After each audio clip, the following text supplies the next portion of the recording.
नमस्कार विद्यार्थी मित्रांनो. Chapter first living world and classification of micro organisms या लेसनच्या पार्ट 3च्या या व्हिडिओमध्ये आपल्या सर्वांचं स्वागत आहे. तर चला आपण आपल्या व्हिडिओला सुरुवात करतो आहे. मागच्या भागामध्ये आपण काय शिकलो आहे, मागच्या व्हिडिओमध्ये आपण काय शिकलो ते आपण एकदा रिवाइज करून बघूया. आपण किंगडम मोनेरा बद्दल मागच्या व्हिडिओमध्ये माहिती बघितली. त्यानंतर किंगडम प्रोटिस्टा बद्दल आपण माहिती बघितली. त्यानंतर आपण किंगडम फंजी या 3 किंगडम्स बद्दल माहिती बघितलेली आहे. ते तुम्हाला अगदी चांगल्या पद्धतीने समजली असेल असा माझा विश्वास आहे. So let's start next part. आज आपण शिकणार आहोत क्लासिफिकेशन ऑफ मायक्रोब्स. तर जे मायक्रो ऑर्गॅनिझम्स आहे, या मायक्रो ऑर्गॅनिझमचं क्लासिफिकेशन कसं काय करण्यात आलेलं आहे ते आपण डिटेलमध्ये या व्हिडिओमध्ये शिकणार आहोत. तर आपले जे मायक्रो ऑर्गॅनिझम्स आहे ते आपण जे व्हिट्याकर यांनी जो क्रायटेरिया दिला होता त्यामध्ये आपण कॉम्प्लेक्सिटी ऑफ सेल हा क्रायटेरिया बघितला होता. त्यामध्ये त्या 2 प्रकारच्या सेल होत्या. There were 2 types of cells, prokaryotic cell and eukaryotic cells. तर त्याच्या आधारावर हे मायक्रो ऑर्गॅनिझम सुद्धा 2 पार्ट्स मध्ये डिवाइड झालेले आहेत. The micro organisms which are made up of prokaryotic cells are called as prokaryotes, and the microorganisms which are made up of eukaryotic cell are called as eukaryotes. जे micro organism प्रोकॅरियोटिक सेलने बनलेले आहे त्यांना आपण काय म्हणणार, प्रोकॅरियोट्स. आणि जे मायक्रो ऑर्गॅनिझम्स युकॅरियोटिक सेलने बनलेले आहे त्यांना आपण काय म्हणणार, युकॅरियोट्स. तर प्रोकॅरियोट्स मध्ये मग कोणते मायक्रो ऑर्गॅनिझम्स येतात? प्रोकॅरियोट्स मध्ये जितके काही बॅक्टेरियाज आहेत ते बॅक्टेरिया प्रोकॅरियोट्स या पार्ट मध्ये येतात. त्यानंतर युकॅरियोटिक सेल असलेले कोणकोणते मायक्रो ऑर्गॅनिझम्स आहेत? तर ते आहेत प्रोटिस्टा, सेकंड आहे फंजी, त्यानंतर आहे अल्गी. हे युकॅरियोट्स आहेत. तर अशा पद्धतीनं मायक्रो ऑर्गॅनिझमचं क्लासिफिकेशन होते, जे आपण आता पुढे डिटेलमध्ये शिकणार आहोत त्यांच्याबद्दल माहिती. ठीक आहे. तर पुन्हा एकदा बघा, प्रोकॅरियोट्स मध्ये कोणते मायक्रो ऑर्गॅनिझम्स आहेत? All bacterias. हे सगळे प्रोकॅरियोट्स मध्ये येतात. युकॅरियोट्स मध्ये कोण येतात? Protista, fungi and algae. पुढे जायच्या आधी आपल्याला एक गोष्ट नेहमी लक्षात ठेवायची आहे की या मायक्रो ऑर्गॅनिझमचा जो साईज आहे किंवा कोणत्या साईज पर्यंतचे जे ऑर्गॅनिझम्स आहे हे मायक्रो ऑर्गॅनिझम्स असतात. या मायक्रो ऑर्गॅनिझम्सला मोजण्यासाठी कोणतं युनिट वापरतात हे आपल्याला लक्षात घेणे सर्वप्रथम आवश्यक आहे. तर मायक्रो ऑर्गॅनिझम्स यांना मोजण्यासाठी, यांचं मोजमाप करण्यासाठी आपण जे युनिट वापरतो, इथे 2 युनिट आहेत, मायक्रोमीटर आणि नॅनोमीटर. आता what is in by micrometre and what is in by nanometre? तर बघा, 1 metre is equal to 10 to the power 6 micrometre. तिथे तुम्हाला जिथे ॲरो दिसते आहे ते साइन आहे मायक्रोमीटरचं. हे साइन तुम्ही लक्षात घ्यावं. आता याच्याबद्दल आपण बघूया. 1 मीटर डिस्टन्स. आता 1 मीटर म्हणजे जवळजवळ किती? 100 सेंटीमीटर. तर इतक्या अंतराचे जर आपण 10 लक्ष 10 लाख एवढे तुकडे केले, तुकडे करत गेलो, आणि तो 10 लाखावा जो तुकडा येईल, 10 लाखावा जो तुकडा येईल, जो जितका लहान असेल तो लहान तुकडा हा तुमचा 1 मायक्रोमीटर राहील. तर अशा पद्धतीने हा मायक्रोमीटर असतो किंवा इतका लहान हा मायक्रोमीटर असतो. त्यानंतर 1 metre is equal to 10 to the power 9 nanometre, NM. ठीक आहे. हे जे साइन आहे, हे जी युनिट आहे तुम्हाला दिसते आहे, हे नॅनोमीटर आहे. आता नॅनोमीटर म्हणजे काय बघा, जर आपण 1 मीटर म्हणजे 100 सेंटीमीटर इतक्या अंतराचं 1 अब्ज एवढे जर तुकडे केले, हो 1 अब्ज, तर 1 अब्जवा जो पार्ट राहील, तुकडे करत गेलो करत गेलो करत गेलो आणि 1 अब्ज एवढे तुकडे केल्यानंतर जो सगळ्यात लहान जो तुकडा तुम्हाला भेटेल, तो तर कदाचित तुम्हाला दिसणार सुद्धा नाही, तर तो तुकडा राहील 1 नॅनोमीटर.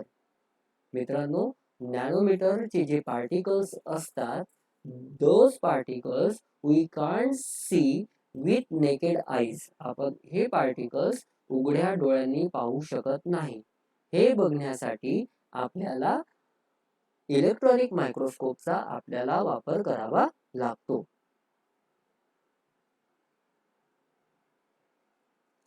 त्यानंतर आपण जातो आहे जे आपण मायक्रो ऑर्गॅनिझम्स बघितले आहेत त्यांच्याबद्दल डिटेल शिकण्यासाठी. तर सर्वप्रथम आपण सुरुवात करतोय बॅक्टेरियानी.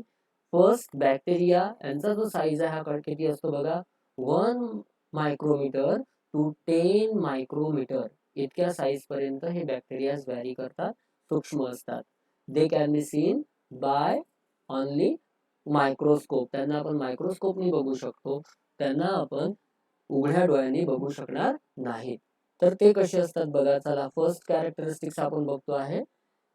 Unicellular, independent, parasitic organisms, sometime many bacteria together form colonies.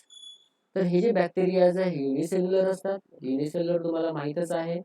Okay, they made up of single cell. त्यानंतर इंडिपेंडेंट म्हणजे स्वतंत्र असतात, इंडिपेंडेंटली राहतात, स्वतंत्र मुवमेंट करतात, स्वतंत्र राहतात. त्यानंतर पॅरासिटिक ऑर्गॅनिझम्स आहेत. तर पॅरासिटिक आहे मी तुम्हाला थोड्याच वेळात अगदी थोड्या क्षणात सांगतोय. Some time many bacteria together form colonies.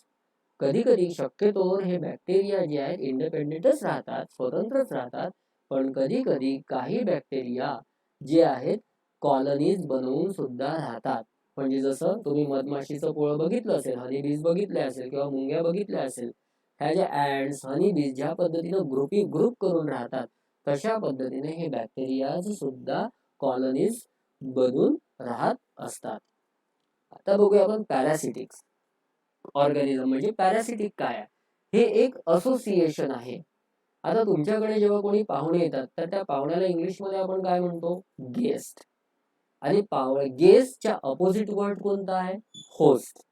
हे दोन गोष्टी लक्षात ठेवा, होस्ट आणि गेस्ट. आता मी दुसरं एक उदाहरण देतो आहे की तुमच्याकडे एखादी जर खोली असेल रिकामी, तर कधी कधी आपण तिला किरायाने देत असतो. तर त्या किरायेदाराकडून आपल्याला काय मिळत असते? पैसे मिळत असते. म्हणजे घर मालकाला त्याचा फायदा होत असतो. मित्रांनो, पॅरासिटिझम हे एक अशा पद्धतीचं असोसिएशन आहे, याच्यामध्ये दोन वेगवेगळ्या स्पीशीज एकत्र राहतात. दोन वेगवेगळ्या स्पीशीज एकत्र राहतात, ज्याच्यामध्ये एक ऑर्गॅनिझम दुसऱ्या ऑर्गॅनिझमच्या बॉडीच्या आतमध्ये किंवा बॉडीवर राहत असतो. आणि याच्यामध्ये जो दुसरा ऑर्गॅनिझम आहे, जो पहिल्या ऑर्गॅनिझमच्या बॉडीवर राहत असतो, त्या पहिल्या ऑर्गॅनिझमला हा जो दुसरा ऑर्गॅनिझम आहे त्याला त्रास देत असतो किंवा त्याच्यापासून त्याचं जे काही न्यूट्रिशन्स आहे, पोषण आहे, ते सगळं काढून घेतो. आणि जो होस्ट आहे, म्हणजे ज्याच्या अंगावर तो राहतो किंवा ज्याच्या बॉडीमध्ये राहतो, तो त्यालाच नुकसान करतो. तर अशा पद्धतीचं जे असोसिएशन आहे त्याला म्हणतो आपण पॅरासिटिझम. बघा डेफिनेशन आपण वाचून घेऊया. Parasitism is defined as relationship between two species in which one organism, that is parasite, lives on or within the other organism, that is host. म्हणजे हा जो दुसरा ऑर्गॅनिझम आहे, हा ऑर्गॅनिझम पहिल्या ऑर्गॅनिझमच्या बॉडीवर किंवा बॉडीच्या आतमध्ये राहतो. त्याला ज्याच्या बॉडीमध्ये राहतो किंवा ज्याच्या बॉडीवर राहतो त्याला होस्ट म्हणतात. Causing the host some degree of harm. आणि त्या होस्टला तो काय करतो? हार्म म्हणजे धोका पोहोचवतो. A parasite reduces its host fitness. जो पॅरासाइट आहे तो काय करतो? ज्याच्या बॉडीवर राहतो त्याचीच बॉडी पूर्णपणे डिक्रीज करतो, म्हणजे त्याच्या बॉडीला नुकसान पोहोचवतो. But increases its own fitness. आणि स्वतःची बॉडी तो काय करत असतो? इन्क्रीज करत असतो. Usually bye gaining food and shelter. आणि याला दुसरा जो आहे राहून राहिलेला आहे त्याला इथून काय पहिल्या ऑर्गॅनिझम कडून काय भेटून राहिलं? फूड भेटत आहे आणि शेल्टर भेटत आहे. तर ते फूड आणि शेल्टर तो त्या पहिल्या होस्ट कडून घेतो आणि होस्टला पूर्णपणे किंवा थोड्याफार प्रमाणामध्ये नुकसान पोहोचवता आणि स्वतःचं न्यूट्रिशन म्हणजेच पोषण करून घेतो. याचं उदाहरण बघा, तुम्ही कॅट किंवा डॉगच्या अंगावर छोटे छोटे किडे बघितले असेल, तर ते किडे कोणते असतात? हेच असतात, फ्लीज, माइट्स किंवा टिक्स. या पद्धतीचे हे छोटे छोटे किडे असतात. हे काय करतात, त्या डॉगच्या किंवा त्या कॅटच्या बॉडीमधनं त्यांच्या बॉडीवर राहतात आणि त्यांच्या बॉडीमधून ब्लड सक करत असतात.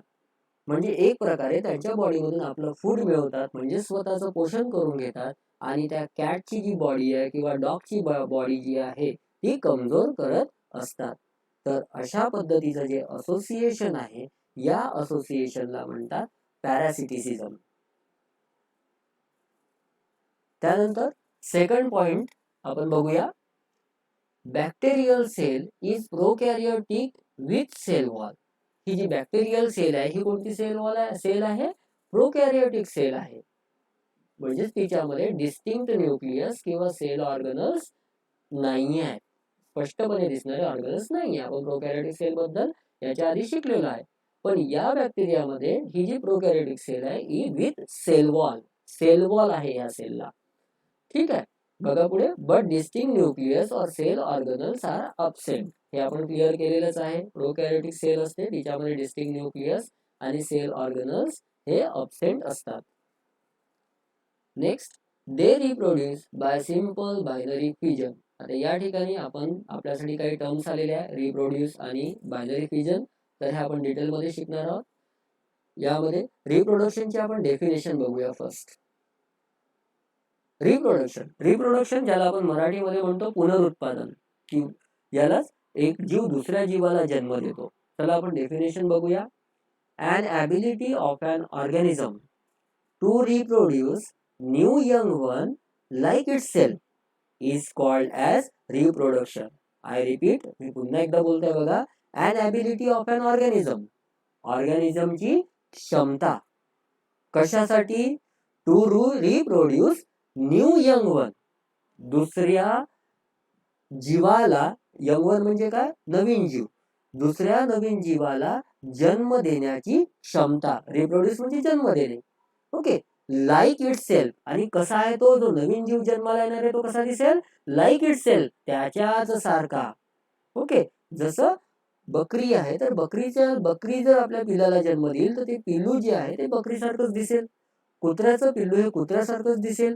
तर ही जी ऑर्गॅनिझमची जी कॅपॅसिटी आहे, ॲबिलिटी आहे, एका नवीन जीवाला जन्म देण्याची त्याच्याच सारख्या, that ability is known as reproduction. एकदा रिवाइज करू घ्या हे definition. An ability of an organism to reproduce new young one like itself, म्हणजे त्यांच्याच सारख्या, त्याला आपण काय म्हणणार? Is called as reproduction. मग रिप्रोडक्शन चे टाइप्स आहेत काय? There are 2 types of reproduction.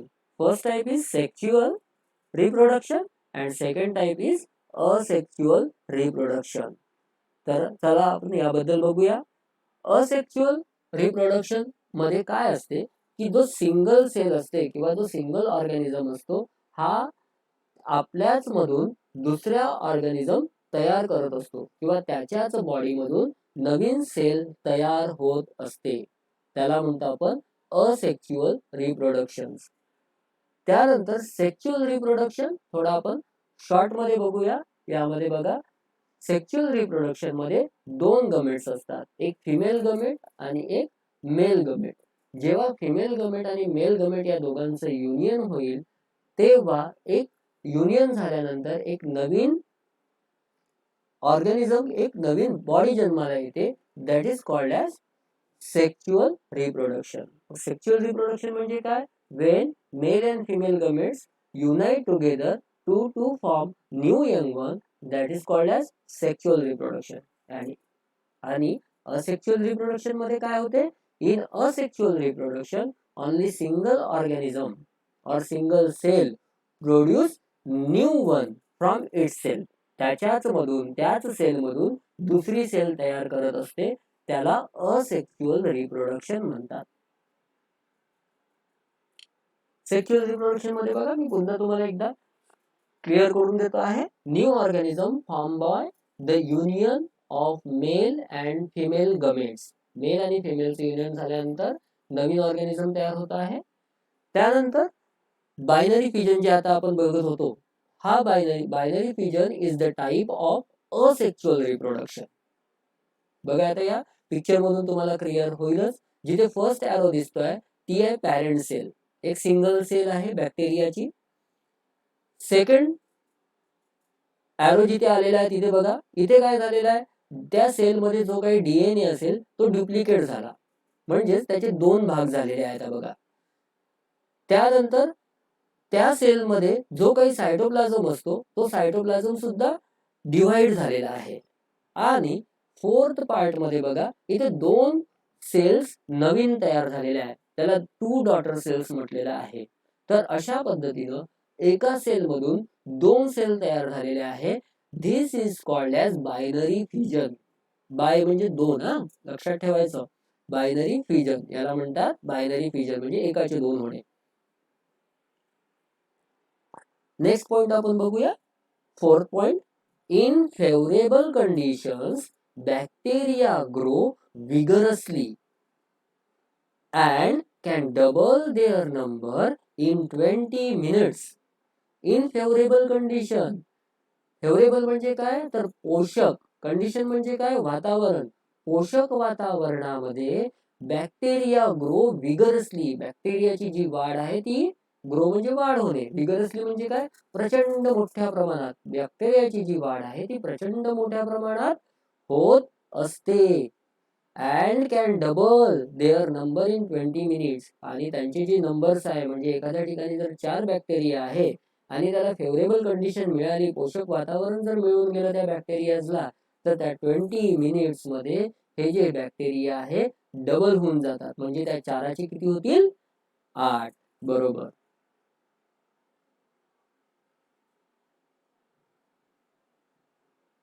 त्यानंतर आपण वळतो आहे प्रोटोझोआस कडे. बघा, आपला सेकंड पार्ट, सेकंड जे मायक्रो ऑर्गॅनिझम्स होते हे आहेत प्रोटोझोआ. हे कशामध्ये येतात, प्रोकॅरियोटिक, युकॅरियोटिक, युकॅरियोट्स मध्ये. याचा जो साईज आहे तो किती असतो बघा, अप्रॉक्सिमेटली म्हणजे अंदाजे 200 मायक्रोमीटर पर्यंत यांचा जो साईज असतो या प्रोटोझोआंचा. चला फर्स्ट पॉइंट बघू आपण. Protozoans are found in soil, fresh water and sea water. Protozoans आपल्याला कुठे सापडतात, हे आर फाउंड इन सॉइल, मातीमध्ये पण मिळतात. फ्रेश वॉटर म्हणजे जे नदीचं पाणी वगैरे आहे, फ्रेश वॉटर त्याच्यामध्ये आपल्याला सापडू शकेल. And sea water, sea water मध्ये सुद्धा प्रोटोझोआन्स आपल्याला सापडतात. Some are found in the body of other organisms and are pathogenics. या प्रोटोझोआन्स मधून काही प्रोटोझोआन्स जे आहे they are found in the body of other organisms. म्हणजे काही दुसऱ्या ऑर्गॅनिझमच्या बॉडीमध्ये सुद्धा हे जे प्रोटोझोआ आहे हे आपल्याला सापडतात. आणि हे जे प्रोटोझोआ आहे जे दुसऱ्या ऑर्गॅनिझमच्या बॉडीमध्ये भेटतात, दे आर पॅथोजेनिक.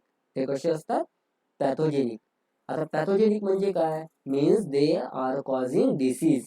म्हणजे त्यांच्यामुळे दुसऱ्या ऑर्गॅनिझमला डिसीज कॉज होत असतो, रोग होत असतात, ज्याला आपण रोगजंतू सुद्धा म्हणू शकतो.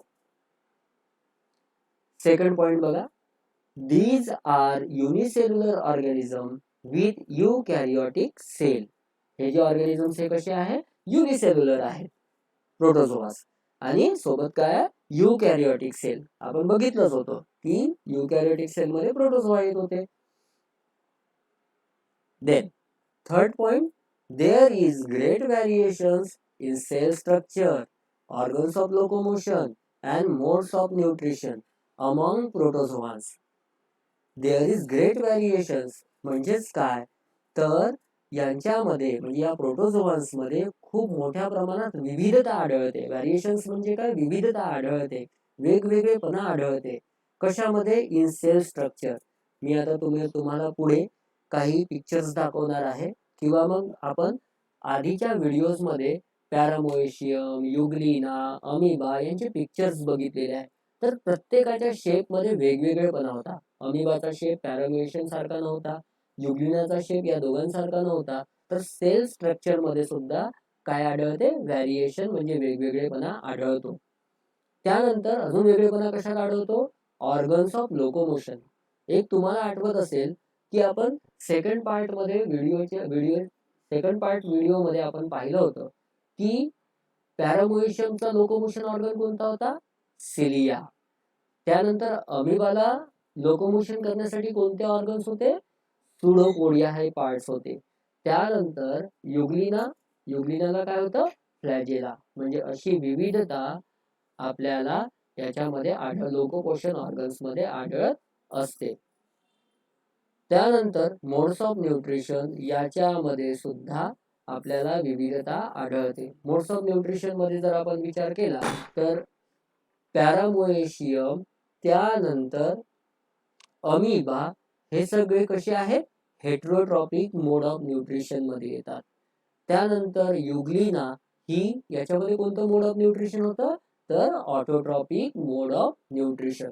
तर अशा पद्धतीचे व्हॅरिएशन्स आपल्याला या प्रोटोझोआन्स मध्ये पाहायला मिळतात.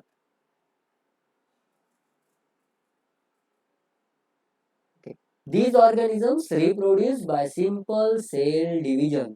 हे जे ऑर्गॅनिझम्स आहे यांचं जे रिप्रोडक्शन, आता रिप्रोडक्शन तुम्हाला समजलंच आहे, तर यांचं रिप्रोडक्शन कोणत्या मेथडनी होते, सिंपल सेल डिव्हिजन.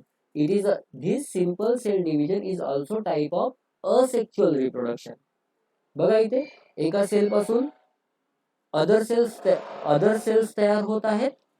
तर ह्या ज्या सेल्स तयार होत आहेत तर एकाच सेल पासून तयार होत आहेत, म्हणजेच हे कोणतं रिप्रोडक्शन आहे, असेक्च्युअल रिप्रोडक्शन.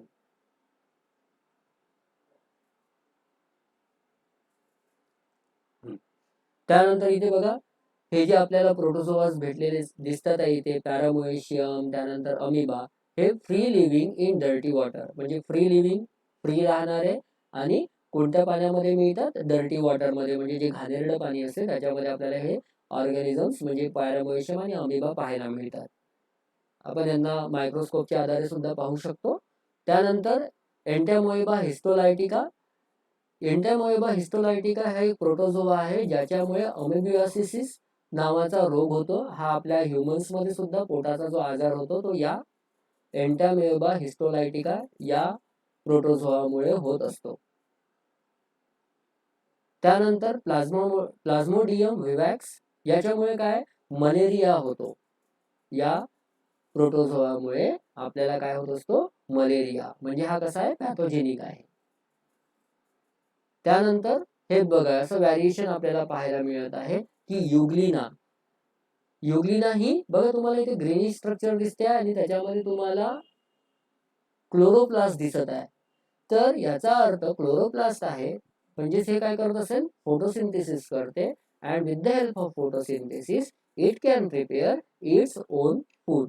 म्हणून याचं मोड ऑफ न्यूट्रिशन कोणतं आहे, ऑटोट्रॉपिक मोड ऑफ न्यूट्रिशन. चला तर आज आपण आपल्या तिसऱ्या पार्ट कडे वळतो आहे, फंजी. फंजीचा साईज किती असतो बघा, its size approximately from 10 micrometre to 100 micrometre इतका याचा साईज असतो. These are found on decaying organic matter and dead bodies of plants and animals. These are found म्हणजे याच्या फंजी आपल्याला कुठे सापडतात, on decaying organic matter. Decay म्हणजे काय, सडणार. ऑर्गॅनिक मॅटर जे कुजणारं वगैरे जे मटेरियल असते जसं कागद, इथं ते ऑर्गॅनिक मॅटर आहे. प्लास्टिक हे इनऑर्गॅनिक मॅटर आहे. प्लास्टिक सडतो का, नाही. So that it is inorganic. जे सडतं दॅट इज ऑर्गॅनिक. असं आपण आता सध्या सोप्या भाषेत समजून घेऊया. तर डिकेइंग ऑर्गॅनिक मॅटर याच्यावर आपल्याला हे फंजी मिळत असते. And dead bodies of plants and animals. त्याच पद्धतीने कुठे, प्लांट्सच्या किंवा ॲनिमल्सच्या ज्या डेड बॉडीज असतात त्यावर सुद्धा ह्या फंजी मिळत असते, आपल्याला सापडतात. These are eukaryotic organisms. हे कसे आहेत, युकॅरियोटिक ऑर्गॅनिझम्स आहेत. युकॅरियोटिक आपल्याला माहितीच आहे याचा अर्थ. Some are unicellular. यातले जे काही ऑर्गॅनिझम्स आहेत ते कसे असतात, unicellular. And others are visible with naked eyes. आणि यातले जे काही फंजीज आहेत ते मल्टीसेल्युलर असतात. And they are naked with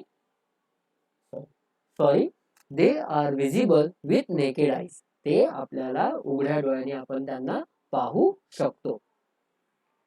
next बघा, सॅप्रोट्रॉपिक मोड ऑफ न्यूट्रिशन आहे यांचं. म्हणजेच काय, they absorb their food from decaying organic matter. याबद्दल आपण यापूर्वी शिकलेलं आहे की ते जे सडणारं वगैरे जे मटेरियल असतात किंवा डेड बॉडीज असतात, त्या डेड बॉडीज मधून स्वतःचं जे फूड मटेरियल आहे ते ऍब्झॉर्ब करून घेतात. म्हणून या मोड ऑफ न्यूट्रिशनला काय म्हणतात, saprotrophic mode of nutrition. Then they reproduce sexually and asexually by cell division or by budding. यांचं जे रिप्रोडक्शन आहे ते बोथ वेनी होते. काही फंजींचं रिप्रोडक्शन हे सेक्च्युअली होते आणि काही फंजींमध्ये असेक्च्युअल रिप्रोडक्शन आढळत असते. तर असेक्च्युअल मध्ये कोणते प्रकार आहे मग यांच्यामध्ये, सेल डिव्हिजन किंवा मग बाय बडिंग. सेल डिव्हिजन आता तुम्हाला माहिती झालंच आहे आधीच्या पिक्चर्स मधून. आपण बडिंग बघूया. इथे जे दिसतंय तुम्हाला हे कोणती मेथड आहे असेक्च्युअल रिप्रोडक्शनची, इट इज सेल डिव्हिजन. हे बघा बडिंग, यामध्ये जो तुम्हाला ही डायग्राम दिसत आहे, या डायग्राम मध्ये जे एक ऑर्गॅनिझम आहे तिथे एक बर्ड तयार झालेला आहे. त्यानंतर तो बर्ड थोडा मोठा झालेला आहे आणि न्यूक्लियस सुद्धा त्या बर्ड मध्ये गेलेला आहे. त्यानंतर अजून त्या बर्डचं डेव्हलपमेंट होऊन पुढे या बर्ड्सची चेन तयार झालेली आहे. तर अशा पद्धतीने एका बर्ड पासून किंवा एका पॅरेंट सेल पासून खूप सारे बर्ड्स तयार होत असतात. तर अशी जी प्रोसिजर असते किंवा अशी जी मेथड असते याला आपण काय म्हणत असतो, budding. It is a type of asexual reproduction. त्यानंतर याचे एक्झाम्पल्स बघा कोणते आहेत. बेकर्स ईस्ट आहे, कॅन्डिडा, मशरूम. बेकर्स ईस्ट ही बेकरीमध्ये वापरल्या जाते, जे पाव वगैरे जे बनवतात त्याच्यामध्ये वापरल्या जाते. त्यानंतर कॅन्डिडा ही एक फंजी आहे. त्यानंतर मशरूम हे सुद्धा आपल्याला माहितीच आहे, आपल्या सराउंडिंग मध्ये कुठे झाडाच्या खोडावर वगैरे तुम्हाला कधी कधी दिसून पडतच असते. तर आता पुन्हा एकदा रिवाइज करून घेऊया की आपण आजच्या या व्हिडिओच्या पार्ट 3 मध्ये काय शिकलेलो आहे. आपण यामध्ये सर्वप्रथम टाइप्स ऑफ मायक्रो ऑर्गॅनिझम्स बघितले. ठीक आहे, तर त्यामध्ये होते बॅक्टेरिया, ज्यांचा साईज 1 मायक्रोमीटर टू 10 मायक्रोमीटर हा होता. त्यानंतर नेक्स्ट होते प्रोटोझोआ, त्यांच्याबद्दल आपण डिटेल माहिती मिळवली. त्यानंतर यामध्येच आपण रिप्रोडक्शन बद्दल माहिती मिळवून घेतली, रिप्रोडक्शनचे टाइप्स बघितले. त्यानंतर आपण शिकलो फंजी. आता पुढच्या व्हिडिओच्या पुढच्या भागामध्ये आपण जो आपला शेवटचा पार्ट राहणार आहे या चॅप्टरचा, त्यामध्ये आपण काय शिकणार आहोत, तर आपण वळणार आहोत मायक्रो ऑर्गॅनिझमचा जो आपला नेक्स्ट पार्ट राहिलेला आहे अल्गी. आणि आणखी एक इंटरेस्टिंग पार्ट आहे तो म्हणजे व्हायरसेस. हे आपल्याला पुढच्या व्हिडिओमध्ये आपल्याला शिकायला मिळेल. तर सर्वांना धन्यवाद. आपण भेटूया पुढच्या पार्टमध्ये. थँक्यू.